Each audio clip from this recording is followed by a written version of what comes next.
UASnya. Siapa tahu bisa menjadi inspirasi bagi yang belum mengerjakan agar kemudian jadi mau mengerjakan. Baik, sudah kelihatan di layar? Sudah kelihatan belum? Belum, Pak. Belum loading. Sudah, Pak. Sudah. Ini punya siapa ini? Ami, Pak. Oke, punya Ami ya. Kita lihat dulu satu-satu. Biar kita kelihatan, kita coba lihatnya pakai sudut pandang gini dulu. Oke. Mana ya? View-nya kita rubah jadi view baca deh. Page display to page view. Nah, oke. Saya pernah menjelaskan pada Anda bahwa saya berharap itu kalau nanti nyalain itu kameranya, saya jadi kayak ngomong sama diri saya sendiri. Ayo, saya kemarin lihat itu mahasiswa S2 itu udah saya marahin itu kemarin. Ternyata mahasiswa itu kemarin ada mahasiswa yang ketika kuliah dengan saya dia matiin kamera. Terus pas saya panggil-panggil dia nggak ngejawab gitu. Ternyata dia lagi naik motor, lagi kegiwangan katanya. Waduh, kata saya, berarti kan dia nggak dengar perkuliahannya apa. Ayo, nyalain kameranya biar saya bisa dengar, bisa lihat. Kalian kuliah apa tidur? Oke, kan gini bagus kelihatan. Ya bagus. Ayo rapin lagi rambutnya yang merasa belum rapi. Yang merasa rambutnya jelek nggak perlu dirapiin. Mau gimana juga nggak bisa berubah. Oke, lihat ya. Komentar saya yang pertama, saya suka covernya. Covernya nggak dibuat asal. Walaupun tampaknya ini belum menguasai software untuk membuat cover yang baik, tapi nggak jadi masalah. Yang penting kan usahanya dulu.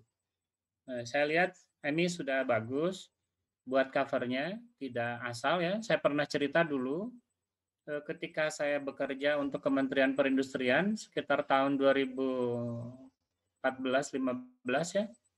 Mereka sangat suka ketika saya mengajukan proposal kegiatan yang saya buat dipercetakan secara khusus, seperti bikin majalah lah kira-kira. Saya seperti bikin majalah dicetak ke percetakan serius gitu ya.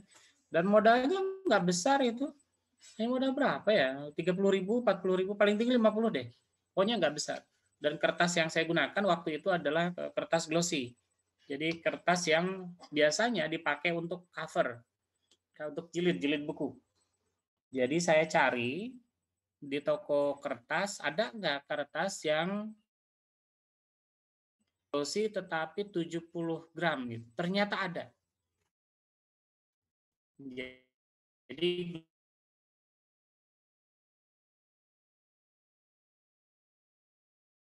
sedikit. Itu pakai mesin laser, jadi printer laser berwarna. Jadi kalau kepercetakan itu ada mereka yang punya pakai mesin printer laser berwarna, dicetak. Mereka senang sekali hanya dengan ngemodal sekian puluh ribu tapi jadi. Jadi pertama saya harus komentari dulu dari sisi bisnis, Emi sudah layak. Artinya tidak bikin tugas mahasiswa itu nggak kayak tugas mahasiswa ya. Tugas mahasiswa itu kan rata-rata gitu. Kadang-kadang nulis di kertas folio bergaris, kumpulin ke dosen, udah aja gitu. Ada kalau paling banter juga di cover, terus dikasih plastik, kemudian dikasih lakban gitu ya. Masa iya gitu. Kalau jurusan manajemen jangan ya. Jadi Anda saya harap mau itu di mata kuliah saya atau mata kuliah siapapun, tidak boleh kirim tugas asal-asalan. Kirim tugas sebagus mungkin. Nah, ini sudah bagus. Kemudian kekurangannya ini paling belum ada kekurangan. Ini Emi mencantumkan nomor induk sepertinya, bolehlah. Oke. Daftar isinya sudah ada. Daftar isinya juga sudah menunjukkan halaman, sudah bagus. Jadi pada halaman awal dan halaman kedua sudah bagus. Kita lihat halaman berikutnya. Pendahuluan. Oke. Pendahuluannya sudah bagus, tidak dibuat terlalu akademis. Jadi kalau nanti Anda membuat analisis laporan keuangan di perusahaan, itu jangan terlalu akademik. Jadi jangan, misalkan setiap kegiatan organisasi, terutama perusahaan yang menjalankan aktivitasnya, selalu membutuhkan modal kerja, dalam kurung, menurut Anies, tahun 2021. Jangan, kok ada gambarnya itu? Bentar ya.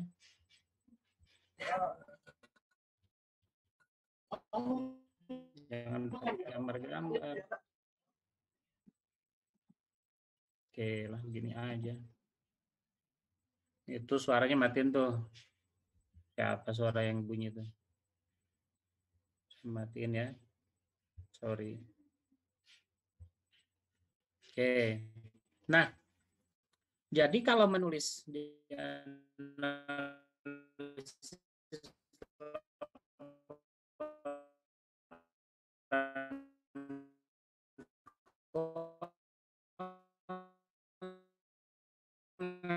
ketika Anda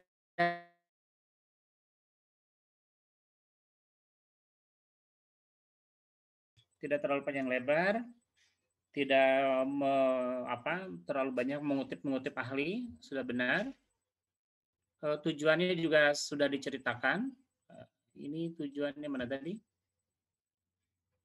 Takutnya saya belum diceritakan.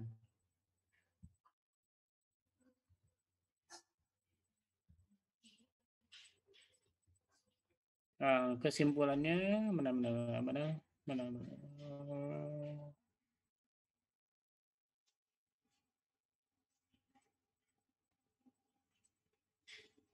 Oh ini ya. Oh ini ada nih. Sehubungan dengan pentingnya struktur modal perusahaan. Terlihat di halaman 1?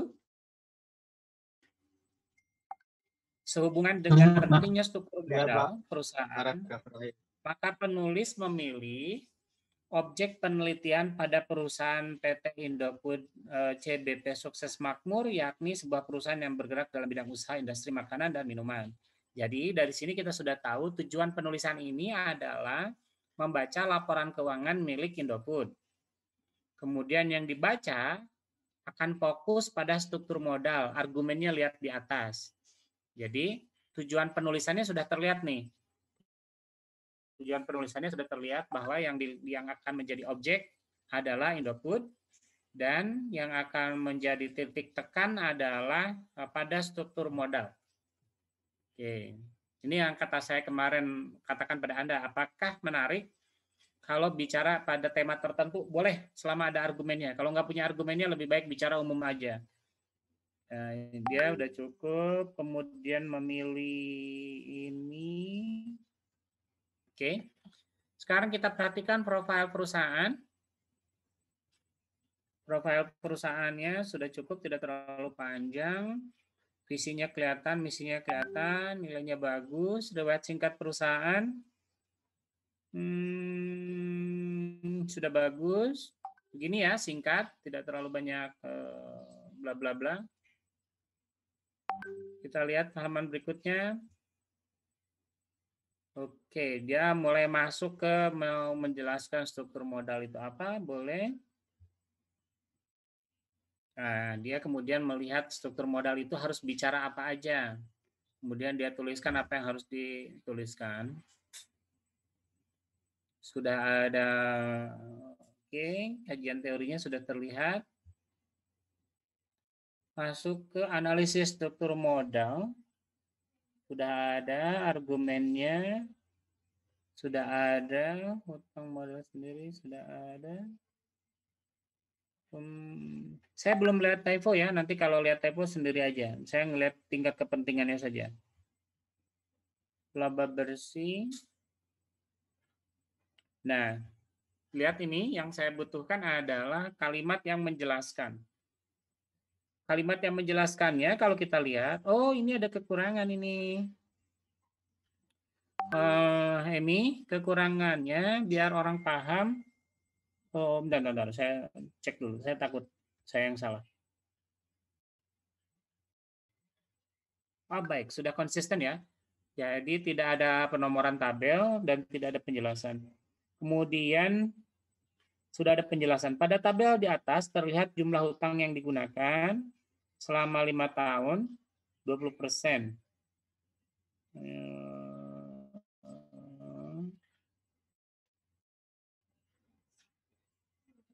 Nah, ini jika dia baik, sudah bagus yang ini. Berdasarkan tabel di atas dapat diketahui bahwa jumlah laba bersih ada penjelasan. Nah, jadi saudara sekalian, yang saya inginkan adalah penjelasan seperti ini. Jadi, kalau misalkan Anda ada melihat laba bersih, kemudian menurut Anda itu bagus atau tidak? Bagus atau tidak, kata saya kemarin ada beberapa alternatif yang Anda bisa gunakan. Pertama, alternatifnya adalah membandingkan tahun sebelum dengan tahun sesudah. Jadi itu analisis analisis vertikal. Boleh juga melakukan analisis horizontal, bandingkan dengan industrinya. Apakah kenaikan atau penurunan itu baik jika dibandingkan dengan industri pada umumnya. Nah, kedua, cara lain adalah bagaimana menurut ahli. Nah, kita lihat di sini tampaknya ketika mengutip Syahrial dan Purba, ini kata-katanya begini. Menurut Syahrial dan Purba, untuk mengukur rasio struktur modal terdiri dari, ini bahkan bukan menceritakan itu, ini masih yang selanjutnya. Nah,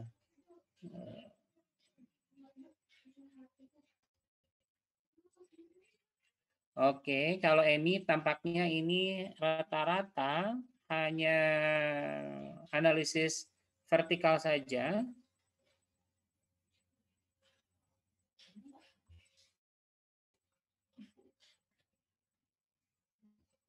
Baik, kemudian apa ini?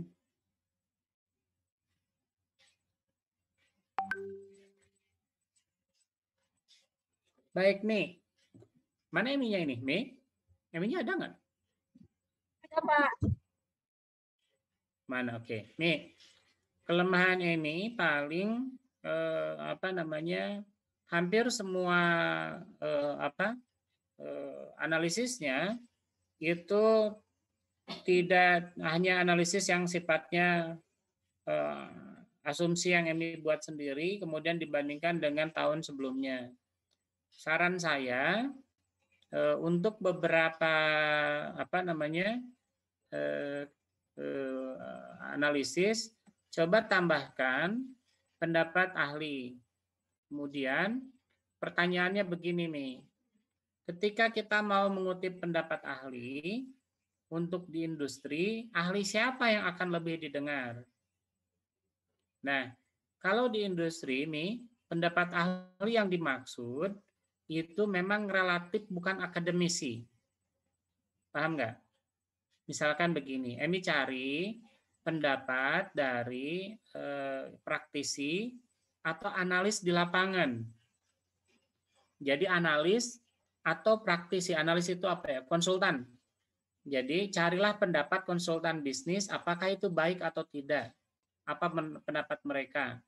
Jadi kalau misalkan ini tidak menemukan satupun pembahasan yang menyatakan itu pendapatnya seperti apa, baru boleh masuk ke pendapat ahli yang dikutip dari jurnal dan buku. Jadi sebisa mungkin mengutipnya mulai dari analis dulu. Pertanyaannya begini, saudara sekalian. Kenapa di dalam analisis laporan keuangan di industri itu lebih didengar analis atau dari praktisi? Karena biasanya kalau si analis itu hanya semata-mata dia itu dari kalangan kampus, biasanya punya kelemahan besar. Kelemahan besarnya adalah tidak punya pengalaman lapangan. Jadi nanti akan terlihat dari komentarnya itu juga komentar teoritis. Jadi komentarnya itu lebih banyak komentar teoritis. Nah, pertanyaannya begini. Apakah tidak mungkin seorang dosen itu memiliki kemampuan analisis? Bisa. Banyak dosen yang juga menjadi konsultan. Saya termasuk dosen yang menjadi konsultan di perusahaan. Nah, nanti ketika saya berpendapat, Anda bisa melihat itu, bahwa pendapat yang saya ajukan lebih cenderung pengalaman, kemudian baru ditambah dengan teori. Sementara kalau misalkan dosen murni, itu pendapatnya teori terus. Nah, kelemahannya, kalau di industri, nanti orang industri itu punya kecenderungan mengatakan itu teori, praktiknya beda. Nah, untuk menghindari itu, Ebi ketika nanti bekerja di perusahaan, bukan tidak boleh mengutip dari jurnal dan buku, tetapi sebaiknya sebisa mungkin mengutip dari ahli yang dimaksud adalah konsultan atau dia praktisi. Praktisi itu artinya dia direktur di perusahaan apa, dia direktur keuangan di perusahaan apa. Kalau kita melihat di Indonesia, sedikit sekali dosen yang sekaligus menjadi konsultan di perusahaan. Oleh karena itu, kalau misalkan mau mengutip pendapat dari seorang dosen atau akademisi, saya sangat menyarankan jika yang Anda kutip itu adalah dosen-dosen di Amerika. Sebab rata-rata di Amerika itu, selain mereka menjadi dosen, mereka menjadi konsultan. Jadi kalau misalkan nanti Emi penasaran ya, lihat-lihat, carilah pendapat-pendapat dari kampus-kampus besar di Amerika, karena mereka biasanya itu konsultan perusahaan. Nah, jadi pendapatnya itu lebih valid karena lebih apa ya, up to date. Nah, itu yang harus dikasih catatan. Kenapa Dian? Dian mau bertanya? Saya nggak bisa lihat Dian. Dian, kenapa Dian mau tanya? Tidak, Pak. Mohon maaf, pencet tadi. Oke. Nah, ini ada pertanyaan nggak nih?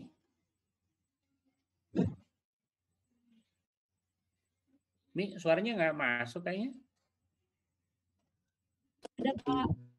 Sebelumnya. Nah, sekarang udah kedengaran. Gimana?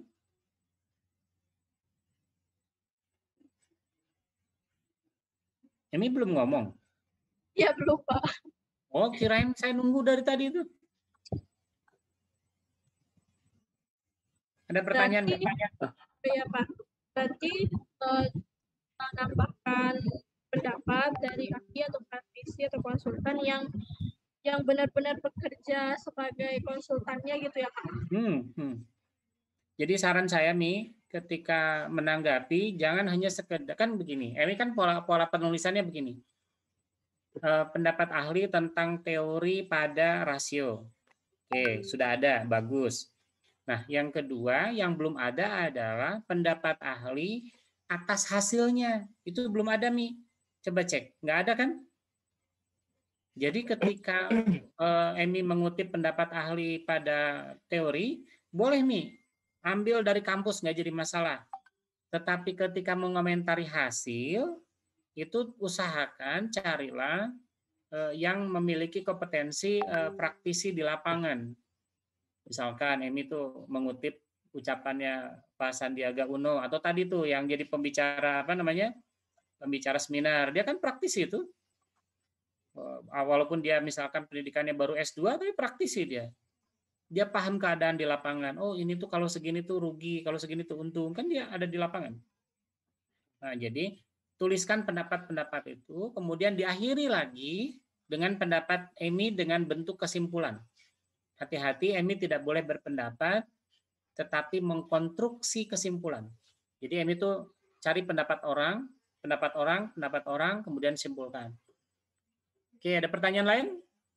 Saya Pak, boleh bertanya, izin bertanya. Siapa? Oke, Mios.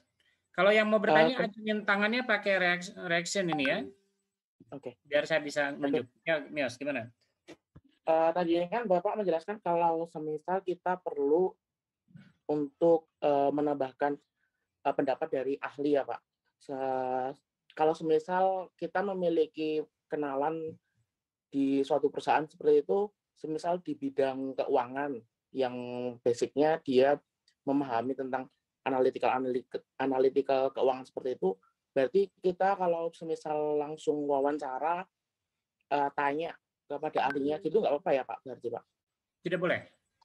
Oh tidak boleh. Jadi ini analisis ini sifatnya Anda itu melakukan simulasi seakan-akan Anda bekerja di perusahaan itu atau di perusahaan konsultan. Jadi datanya harus data yang bisa ditelusuri. Jadi kalau misalkan ada orang berpendapat titik-titik-titik, di mana telusurinya? Kalau wawancara nggak bisa ditelusuri. Iya. Jadi kalau misalkan Mios jadi konsultan ya, Mios jadi konsultan, itu kan ketika kita jadi konsultan itu kita menuliskan pendapat tuh, nulis esai ya, nulis esai bahwa keadaannya begini, begini, begini, begini. Nggak boleh kita mengatakan kata teman saya atau kata si Anu itu kapan dapat datanya. Kalau misalkan data wawancara tuh nggak boleh. Ini hati-hati, bukan penelitian. Jadi ini bukan penelitian kualitatif. Bukan. Anda sedang berlatih melakukan analisis laporan keuangan. Jadi ada laporan keuangan punya orang, kemudian Anda analisis. Posisi yang Anda gunakan bisa dua kemungkinan. Pertama, Anda sedang bekerja di perusahaan itu dan menganalisis perusahaan itu. Jadi perusahaan Anda sendiri yang Anda analisis. Yang kedua, Anda menganalisis perusahaan counterpart Anda, lawan bisnis Anda. Jadi lawan bisnis Anda itu Anda pelajari apa kelemahannya, bagaimana Anda bisa memenangkan pertarungan misalkan. Begitu ya. Posisinya bukan sedang melakukan penelitian, bukan. Menurut saya yang paling penting Anda perdalam sekarang itu, kalau dosen lain saya lihat udah banyak yang meminta Anda melakukan riset. Yang saya butuhkan adalah Anda memiliki pengalaman kalau di lapangan orang disuruh apa gitu. Karena kemarin Mios, saya banyak mendapati teman-teman Mios yang kakak kelas itu menghubungi saya lagi. Pak, saya disuruh ini, disuruh itu. Terus saya nggak bisa apa-apa gitu. Nah, yang saya takutkan Anda kemudian melakukan hal yang sama lagi. Masuk ke perusahaan terus nggak bisa apa-apa.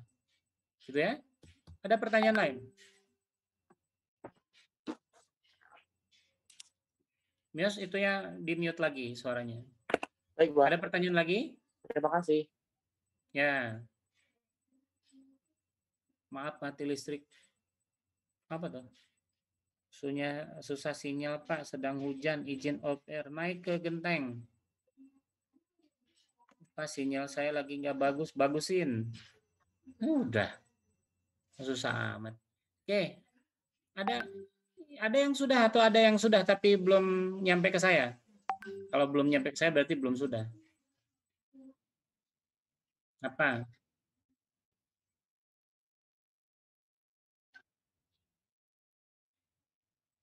Lah, kamu kan tadi udah bilang. Emi itu belum bisa saya kasih nilai maksimum. Nilai maksimum saya kan A. A-nya belum bisa saya kasih. Karena ada satu item yang Emi belum lakukan. Yaitu mengomentari komentar. Jadi analisisnya sudah dikerjakan, dapat angka. Angkanya sudah dapat. Tetapi yang jadi masalah, itu bagus apa enggak gitu. Kata siapa bagus atau enggaknya, itu yang harus ketemu itu. Jadi saya ingin Anda punya pengalaman lapangan tentang analisis laporan keuangan di industri itu seperti apa. Kalau di kampus mah gampang, cari aja di jurnal. Bagus atau enggak itu selesai. Hanya masalahnya jurnal itu telat. Gini itu logikanya. Kalau Anda mau yang enggak telat, carilah di jurnal yang buruk. Karena jurnal buruk itu begitu orang mengirim artikel ke ke jurnal itu, jarak seminggu, 2 minggu, sebulan itu pasti sudah terbit. Datanya apa? Bagus datanya. Kenapa bagus? Karena up to date. Perkaranya adalah kalau misalkan itu data jurnal itu bisa mengupload karya cepat-cepat seperti itu, apakah direview dengan baik? Biasanya tidak, itu masalahnya. Jadi tulisannya tidak direview dengan baik, tapi datanya bagus. Kalau begitu Pak, kenapa saya nggak cari di jurnal yang bagus saja? Bagus, tapi coba cek di jurnal yang bagus itu. Berapa lama bisa terbit? Setahun. Jadi datanya update nggak? Enggak. Misalkan nih, saya mau menulis tentang COVID. Terus kemudian saya kirimin ke jurnal. Kapan terbitnya? Setahun yang akan datang. Jadi Anda bacanya setahun yang akan datang. Ternyata setahun yang akan datang itu pandangan industri itu udah berubah. Itu yang jadi perkara. Nah, jadi kesulitan ketika membaca jurnal itu seperti itu. Apalagi buku. Buku itu nyusunnya aja, nyusun satu buku itu bisa setahun 2 tahun. Jadi data yang ada di buku itu terlambat setahun 2 tahun. Jadi lebih lama lagi dari jurnal. Oleh karena itu, saya lebih menyarankan pada Anda tadi, kemarin saya pernah cerita tuh, cari analis-analis di perusahaan-perusahaan terkenal. Jadi perusahaan-perusahaan yang baik itu pasti punya analis ekonomi, punya analis keuangan, CNBC, Citibank. Kalau dulu Bank Mega, saya suka sekali tuh sama analisis dari Bank Mega itu. Sekarang karena Bank Meganya nggak ada ya susah. Tapi rata-rata, kenapa? Bank Mega yang punyanya siapa? Nggak ada. Iya. Yang sorry, Bank Bali yang warna logonya kuning itu apa tuh? Saya lupa. Bank Bali ya? Bank Bali, sorry. Kalau Bank Mega itu Pak Tanjung, CT, itu. Sorry, salah nyebut. Nah, mereka, si analis-analis keuangan itu up to date. Jadi apa yang mereka dengar, mereka lihat, mereka tulis pada hari itu, uploadnya kapan? Sorenya itu langsung di-upload, mereka langsung ngomong. Nah, itulah kemudian saya percaya betul yang mereka bagus. Nah, jadi kalau misalkan mau baca pendapat ahli, cari yang di situ ya. Mereka ahli betul-betul itu, cepat sekali mereka atau yang punya BI. Nah, BI itu bagus tuh. BI itu kan punya ekonom-ekonom. Itu bagus sekali. Nah, kalau misalkan Anda cari di kampus susah. Karena di kampus itu rata-rata pinter teori tapi masuk praktek nggak bisa. Ambil contoh Darmawan, pinter ngomong gini. Suruh si Darmawan tuh mimpin bank, jangan yang gede-gede BPR aja. Sebulan bangkrut. Kenapa? Karena cuma ngerti teori doang, prakteknya enggak. Ngerti nggak? Ngerti, Man? Jadi usahakan cari yang punya pengalaman lapangan. Kalau punya pengalaman lapangan tuh ya, contohnya Pak Rizaldi.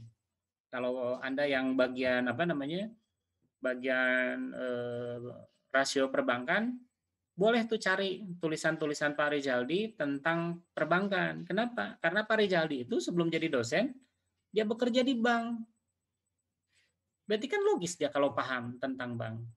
Nah, tapi kalau misalkan orang nggak pernah kerja di bank, terus seperti apa, susah.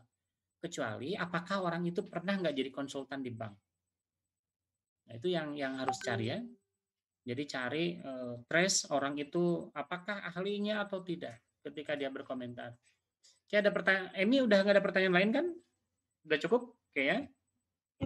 Oh, bentar, saya lupa ini. Oke, sudah ya. Daftar referensinya saya suka tidak terlalu banyak. Jadi memang kalau misalkan di perusahaan, mereka sebetulnya tidak terlalu aware tentang referensinya dari mana, nggak penting buat mereka.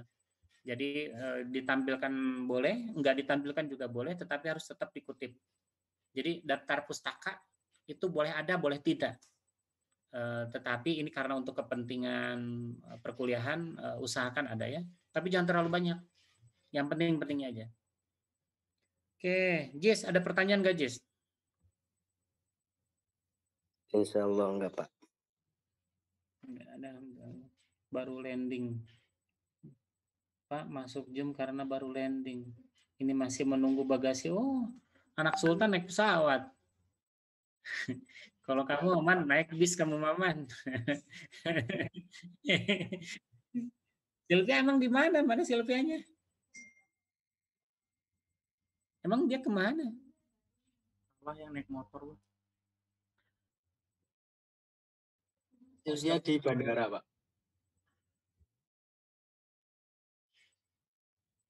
Nah, hati-hati aja, banyak penyakit. Bukan, Pak, pulang ke Jogja. Nah, kamu dari mana? Baru libur dari LA. Enggak, Pak. Dari rumah ayah di Makassar. Oh, Baru keren. pulang. Banyak Soalnya mau oleh-oleh KKN, berarti. Pak. Oke. Tapi kamu dengar nggak penjelasan Ya. saya, Sylvia? Enggak, Pak. Mohon maaf. Tadi baru datang 30 menit setelah kirim Zoom meetingnya, Pak. Jadi nanti saya tanya ke teman isinya apa aja ya, Pak. Awas kalau nanti nggak nanya. Iya, Oke. Pak. Oke, kita terusin. Irunisa, kamu industrinya, kamu perusahaannya apa? Arwana Citra Mulia, Pak. Apaan tuh? Industri Perusahaan apa? Keramik? Nisa? Kenapa dia bengong? Nisa putus sinyalnya.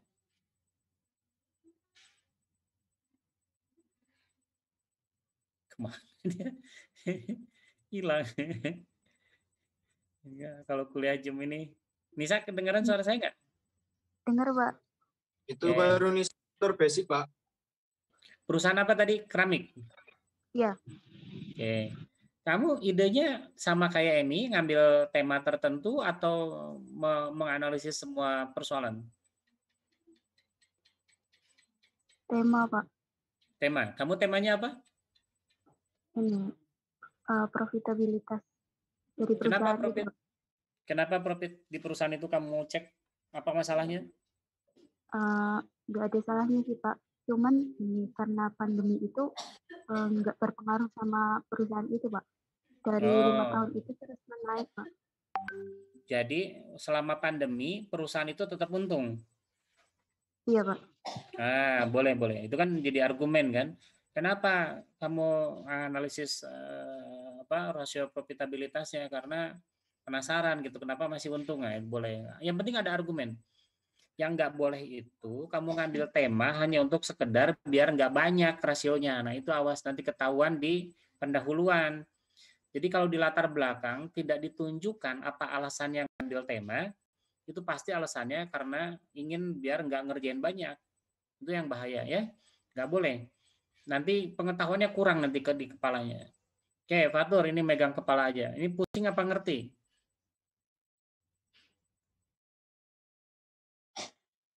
Fatur, kamu mah ditanya ke sini, jawab ke sana. Mohon ini jawab orang tua. Apa katanya? Fatur malah ngobrol. Siapa? Mohon maaf, Pak, ini lagi ditanya orang tua jadinya harus jawab. Oh iya benar. Kalau ditanya sama orang tua mendingan jawab orang tua. Kalau enggak dosa itu. Kalau saya mah bukan orang tuanya, enggak apa-apa. Oke, Fatur. Maaf, Pak. Kamu tema atau analisis semua? Saya rencananya mau ngambil tema, Pak. Apa temanya? Itu masih belum jelas sih, Pak. Tapi saya ingin kalau belum jelas mah kerjain semua. Kalau belum jelas kerjain semua rasio, kamu punya pengalaman, nggak perlu punya argumen apa-apa, kan gampang. Ya. Mana lagi yang suka matiin? Tias. Kamu perusahaannya apa, Tias? Siantarto, Pak, dari Consumer Good. Perasaan saya udah pernah tanya ya, Siantarto itu yang makanan kan ya? Iya. Saya ganti dulu orang ya. Dela. Dela. Perusahaannya apa? Pak. Java, Pak. Apa itu? Yang ini agri-food, pakan ternak. Kamu apa tuh? Kenapa mau ngambil apa? Tema atau semua rasio? Oh gini ya, biar paham. Kalau semua rasio itu tidak perlu ada penjelasan terlalu banyak, panjang lebar, cuman kerjain rasio-rasionya, kemudian buat penjelasan sudah selesai. Tidak perlu pakai argumen-argumen. Jadi di bawahnya itu tidak perlu menjelaskan apakah ini bagaimana, nggak perlu. Cuman sampai jelaskan saja apa yang terjadi, vertikal, horizontal, titik, selesai. Bedanya begitu. Kalau misalkan tema, setiap kesimpulan hubungkan ke tema. Saya lupa tadi ini. Jangan lupa ya. setiap kesimpulan itu sambungkan ke tema. Karena tadi temanya struktur modal, maka sambungkan ke tema. Misalkan DR-nya segitu, maka sambungin kesimpulannya ke tema terus begitu. Oke, balik ke Dela. Dela, perusahaannya ngeproduksi apa? Pakan ternak, Pak. Pakan ternak. Oke. Kamu tema atau semua? Rencananya keseluruhan dulu, Pak. Oke, bagus. Nggak apa-apa. Jadi biar paham. Semuanya dikerjain. Nanti penjelasannya nggak perlu terlalu sedetail yang punya Emi ya. Cukup rumus, asal-usul rumus itu apa ya? Kamu dapat rumus itu dari mana? Cari sumber kutipan, kemudian kerjakan, selesai.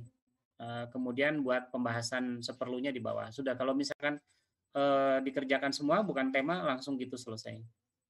Oke. Putri Rwanda, kamu apa? Keputusannya apa? Saya kayaknya mau ngambil tema. Pak. Kan kemarin perusahaannya tower ya. Oh iya, yang tower Kan itu. Akhirnya gimana jadinya? Kan kata Bapak kemarin suruh cari perusahaan yang untuk pembanding gitu ya, Pak. Aduh, sayang putus. Saya dapat itu tuh mereka dua perusahaan itu tuh punya nilai kapitalisasi pas. Gitu. Bagus. Jadi aja ya, Pak. Bagus, Put. Jadi Putri mengambil tema. Jadi dua perusahaan. Dia ngomong lagi. Gimana? Gimana? Saya matiin ya Pak kameranya soalnya macet kalau dinyalain. Boleh, matiin aja. Jadi di sektor itu tuh dua perusahaan ini TBIG sama TOWR itu punya nilai kapitalisasi terbesar. Jadi saya mau bandingin kedua perusahaan itu gitu, Pak. Bagus. Jadi bandingin head to head apa yang jadi kesimpulannya nanti kan gini. Oh ya, si perusahaan ini bagus di sisi ini, perusahaan ini bagus di sisi ini. Itu ya. Yang menarik. Bagus tuh, boleh. Menarik sekali. Ibnu Mubarak.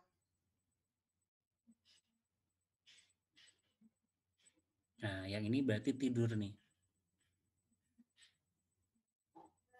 Ibnu Mubarak, ayo. Mana nih orang? Pi, panggil Pi. Lutfi. Ibnu kemana tuh? No. Bentar, Pak. Tidur kayaknya tuh. Pak, mau nanya dong. Siapa yang mau tanya? Ahyar, Pak.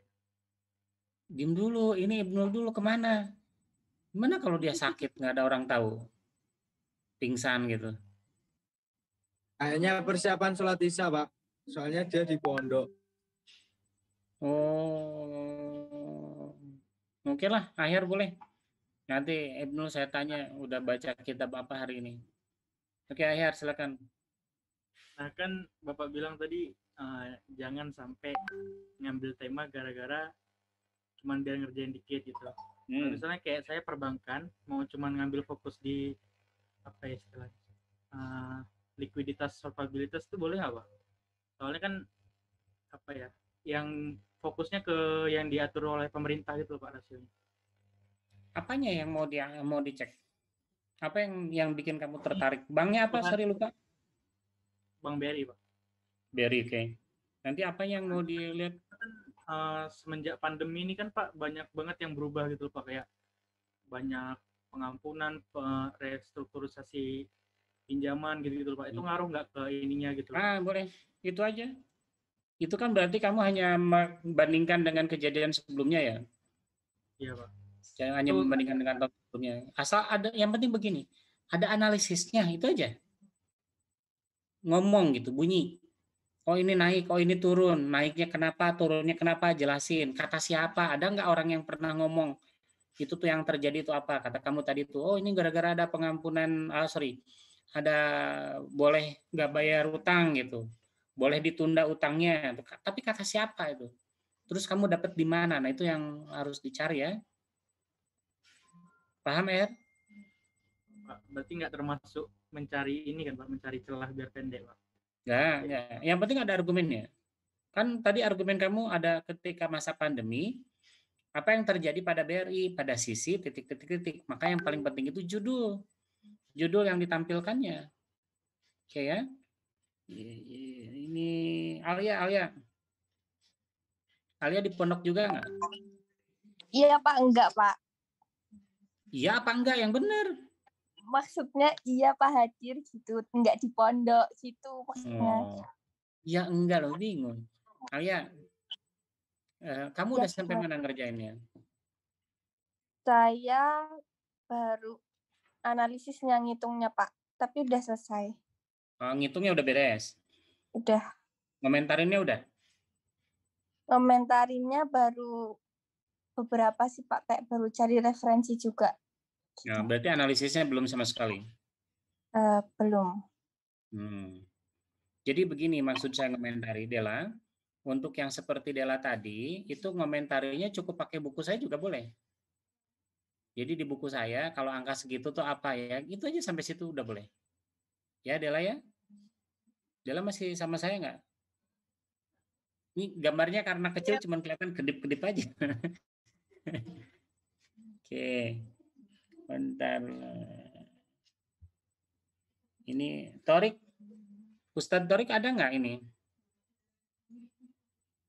Iya, Pak. Ini Ustadz di pondok nggak? Kebetulan enggak, Pak. Tapi mohon maaf ini jadwal saya tabrakan sama manajemen keuangan syariah yang baru UTS, Pak, sekarang, Pak. Oh, lagi UTS? Iya, jam ini dikumpul nanti jam 9, Pak. Oh, bagus tuh, pinter. Ya udah, kamu kerjain tugasnya dulu, UASnya dulu. Apa semua orang gitu?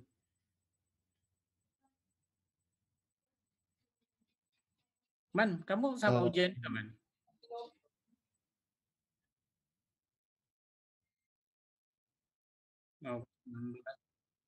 Oh, paham. Oke, Torik, halo? Dengar suara Iya, saya Pak. nggak? Iya, Pak. Sudah paham nggak yang harus dikerjakan? Insya Allah paham, Pak, sejauh ini. Kalau sudah paham, kerjakan. Terus sekarang kamu boleh keluar dari Zoom. Silahkan belajar untuk ngerjain UAS Manajemen Keuangan Syariah ya. Iya, Pak. Baik, Pak. Terima kasih, Biar Pak. fokus. Kerjain satu-satu. Kamu boleh keluar. Nanti malah nggak konsentrasi.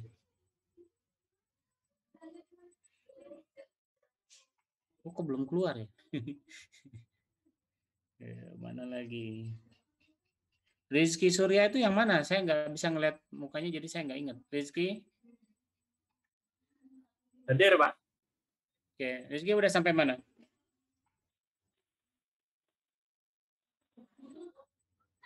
Rizky?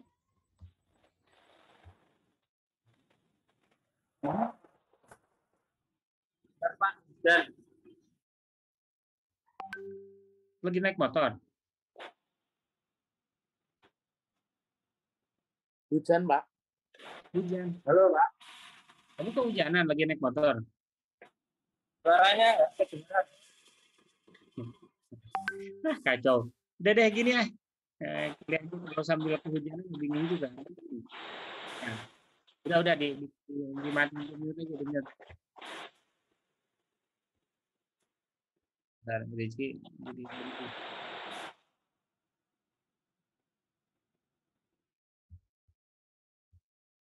Nah, saya matiin aja. Oke, muncul lagi. Oke, baik. Saya kira seharusnya dari contoh Emi semua paham ya harus sampai mana. Emi waktu perbaikannya tetap sama dengan orang lain. Jadi Emi masih punya waktu 7 hari kerja, 7 hari kalender. Jadi seminggu dari sekarang itu masih boleh diperbaiki. Yang lain yang takut ternyata saya takutnya kok salah gitu ya. Boleh dikumpulkan dulu, kemudian dicek ke saya dengan target. Bilang, Pak, saya niatnya memang cuma C, Pak. Segini C enggak ya gitu. Oh, nanti kalau saya, ini C, udah boleh gitu. Jadi harus ngomong mau dikasih nilai berapa biar saya tahu ini nyampe enggak nilai segitu gitu ya. Kalau Emi kan bilangnya ke saya cuma butuh nilai B. Nah, kalau B itu sudah bisa B. Tapi kalau untuk A belum ya. Jadi kalau EMI tidak memperbaiki, tampaknya nilainya hanya sampai B. Ya, jadi yang lain juga bisa memperkirakan posisi masing-masing akan nilai berapa dari yang EMI sudah kerjakan. Baik, saya takut Anda ada ujian yang lain. Selamat belajar. Saya juga capek seharian kerja di tempat lain. Saling doakan semoga tetap sehat ya, hati-hati jaga kesehatan, jangan keluar rumah kalau nggak penting, jangan terlalu capek belajar, perbanyak tidur, perbanyak makan, perbanyak main tapi virtual. Semoga bermanfaat ya. Oh ya, banyakin mimpi kalau tidur, jangan banyakin gaul sama nyamuk karena digigit nyamuk nggak enak. Assalamualaikum warahmatullahi wabarakatuh. Jangan sampai digigit. Waalaikumsalam warahmatullahi. Terima kasih Pak. Terima kasih sekali Bapak atas pembelajaran singkat ini. Udah ya. Ngapain Febri? Dadah. Kayak ke bapaknya aja.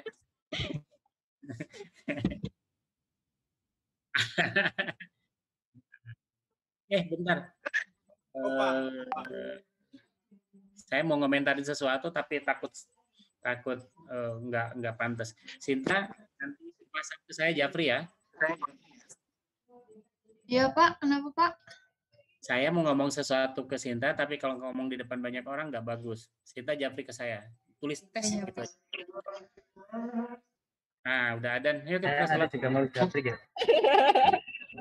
Jangan, kamu nggak butuh.